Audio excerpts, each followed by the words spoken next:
一个外国人在中国通过中介找房子会遇到什么问题？最近我们需要重新租房子，大胖姐就说，当初如果是我找，肯定能找更便宜的。我正好要出差，我说行，那这回就你找。中介的水多深呢？可以教教他怎么做人，但是我怕他真上当，我还托我一个小同事跟他一起去的。结果第一次看房，差点让人给打了。他跟我同事说，他跟这个中介自己就能沟通，说中介告诉我们，到了什么什么小区找蓝楼3单元502。其实呢，这个来自湖南的中介朋友说的是南楼。按说呢，正常小区它没有蓝楼，好巧不巧，这小区它就真有，不光有蓝楼，还有各种颜色的楼。大胖媳妇就真找到了这个蓝楼，结果中介迟到了，说你找那个电表箱，电表箱里有钥匙，你先进去，房子是空的。按说呀，此502非彼502，电表箱里不该有钥匙。好巧不巧，他就真有。结果隔壁出来个老大爷，开门就骂他，要削他，说人这家住的好好的，你是不是入室抢劫？要报警。我同事跟人解释说，哎呀，大爷误会了，入室抢劫啥呀？入室抢劫哪有带自己2岁儿子作案的？老大爷，这孩子一句英语不会说，我怀疑他孩子也是拐来的。等了一会儿，这个蓝蓝不分的蓝蓝终于来了。进去之后看了房子，领大胖媳妇看了4套房子，没有一套是之前联系时候要看的那套。大胖媳妇说，哎，我要看的那套。中介说那套租出去了。大胖媳妇说，你这样我可以找律师告你。中介说，哥们儿，你是不是电影看多了？我跟你说点实话吧，你如果能把预算抬高一点，能找到更好的房子。大胖媳妇说，不用你说，我要是预算高，我还能买呢。然后就跟中介生气了，但因为小区里边太大了，最后还得让人家用专车把他跟他儿子给拉出来。等我回来看他找那房子，我说这都啥玩意儿啊？我说指着你可咋搬这个家呢？我东西都收拾好了，我也懒得跟他上火，我先把东西都挂好闲鱼卖了，我都卖好几回了。全新的戴森吹风机、阿玛尼口红礼盒、胶囊咖啡机、剃须刀、破壁机、空气炸锅电饭煲，还有这个挂烫机，我这些都没用过，15、50全断舍离。点击评论区上闲鱼搜张彩玲就可以找到我了。你们有什么闲置也可以挂上去卖了赚点钱。第二天又看了一个，去之前吧就挺好奇，房子挺大但贼便宜。我同事就担心说，哎，你说不会是个凶宅吧？你八字怎么样？大胖姐说，我八字属于内八字啊，内八字啊。到了地方找到了便宜的原因，自称阳光房，房子的一半是自己打出来的，没有屋顶，玻璃棚，那叫一个晒呀！体感温度40多度吧，拿铁都说热。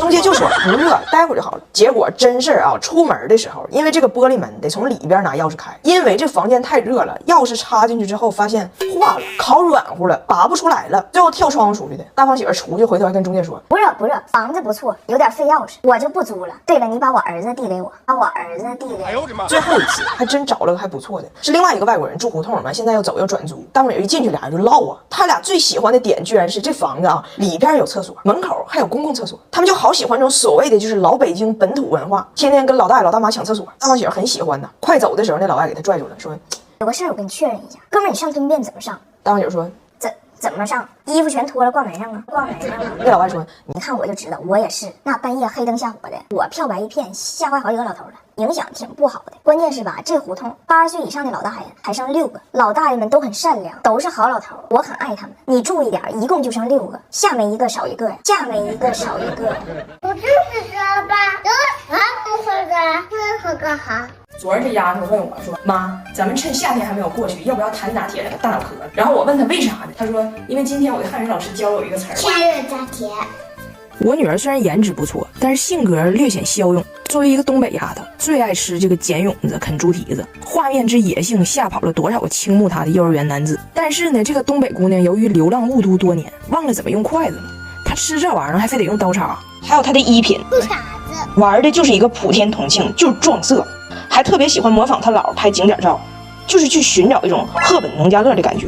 这么骁勇的孩子最近上学了，因为他说的铁岭汉语，人家别的小孩没听懂，emo 了，现在对自己缺乏自信，社恐了。我说闺女啊，这都不是事儿啊。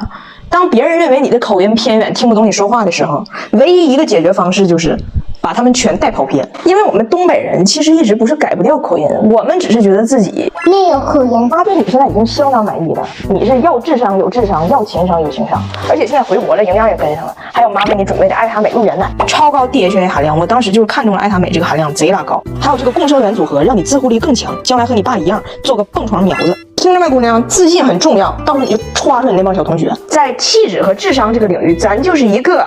那你。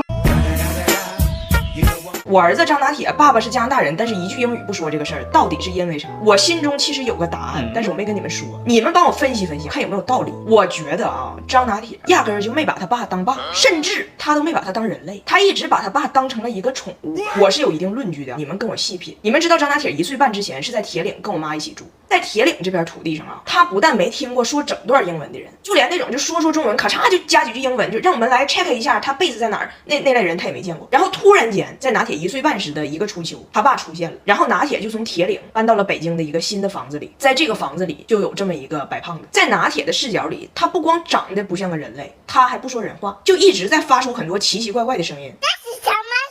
而在此之前呢，还有一个非常重要的信息，就是拿铁1岁半之前在铁岭的时候，我妈养了一条狗叫玲玲。玲玲的特点是白毛，很胖，爱叫，喜玩耍。然后拿铁刚认识他爸的时候吧，不管他爸叫爸，叫名。有一次骑着大胖雪脖子下楼玩，拿铁就看着旁边有俩小孩遛着狗疯跑，拿铁就拍了他爸一下头说：“快跑 ，Jimmy！” 那个时候呢，我还没有产生这个联想。但后来有一次，大胖媳妇带着拿铁到楼下小广场玩，一群孩子都带着他们的爱宠围在一起。拿铁突然回头看了他爸一眼，说 ：“Jimmy，握手。”握手。他爸也没懂啊，乐呵就握手了，以为父子关系在逐渐亲近呢。结果拿铁说 ：“Jimmy，坐。”大胖姐说：“啊，谢谢拿铁，爸爸在坐着呢。”我当时后背一身冷汗呢，我想说，该不会这孩子要的坐是用后腿那种的吧？用后腿那种的吧？哎，你们品是不是很有可能？当时拿铁心中的爸爸是一只前腿握手、后腿坐的爱宠。我就发现，其实拿铁对这个庞然大物啊，他是非常喜欢的，但是他选择和他相处的方式，完全是模仿我妈和玲玲的方式。玲玲胖，我妈怕她热，天一热就领她去那个宠物美容院，告诉人家说给搅光光，要不狗热。我家人都逗这个事儿，玲玲又要搅光光了，又要搅光光了。然后有一次在铁岭，我老公要去剪头，带着拿铁去的。我老公汉语不好，到那叽里哇啦说一堆，人理发师也没太听懂。结果拿铁直勾的看着理发师，给 Jimmy 搅光光，搅光光。我的这个观察和猜测啊，作为一个秘密被我尘封了。我觉得大胖媳妇如果知道自己老带着儿子下楼玩，其实是被儿子溜，心里可能挺难受。但也就1个月吧，拿铁跟他爸熟了以后，就不让他爸表演握手了，明白了那是爸，但是依然坚决拒绝用英语沟通。我跟大胖媳妇说，你如果想打破这个文化壁垒，那只有你把汉语学好，没别的招了。我说你曾经因为不说汉语付出了很惨痛的代价，等你老了我再慢慢跟你说，你都先过去。你可以用我们的语文。这套书是新华出版社和猿辅导联合出版的，跟着新华社的文章感受一下人家怎么用的汉语。听说现在还行，你跟着写作的书学学写，咋找灵感，咋动笔，咋用词儿。阅读书也把每周要读什么给规划好了。所谓嘴笨手笨都是脑子里储备量不够，听不懂的直接老师给你讲。但是我发现吧，大胖姐确实是在学汉语，但是他复习知识点的方式非常另辟蹊径。比如他老接着诈骗骚扰电话，但是他就是不挂。人家说先生，您在我们的平台上获得了多少多少的提现额度，您如果下载什么什么什么，您就可以什么什么什么，从而享受3年内免利息、减免部分贷款等政策。他就搁那哇啦哇啦说一堆，给骗子都唠疯了，诈骗犯都不适应了。这个用户不会是要给账号信息了吧？结果他这边呢，就跟咱们小时候练英语听力似的，他就逮着一个词儿听懂了。哎，我听懂了那关联词从而，你给我打电话，从而骗我钱，从而我报警，从而把你抓去。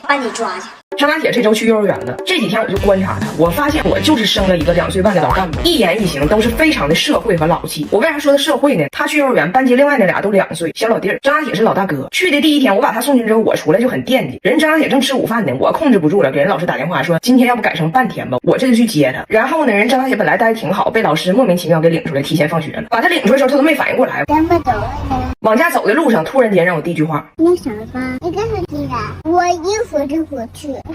没衣服。我还问我说谁是迪兰啊？回家我才想起来，他有个同学叫 Dylan， 也不知道咋回事，到他嘴里就变成迪兰了。他老气的第2个表现就是特别淡定，淡定的不可思议。我昨天晚上领他们去主题公园玩了，正好赶上万圣节活动，满公园都是 NPC 在那装鬼吓唬人。大胖姐就抱他过去了，有一个 NPC 呢满身是血就过来了，把我吓坏了。我寻思这张拿铁不更得吓尿裤子了？结果这个女鬼往这边走，一靠近张拿铁，张拿铁的反应是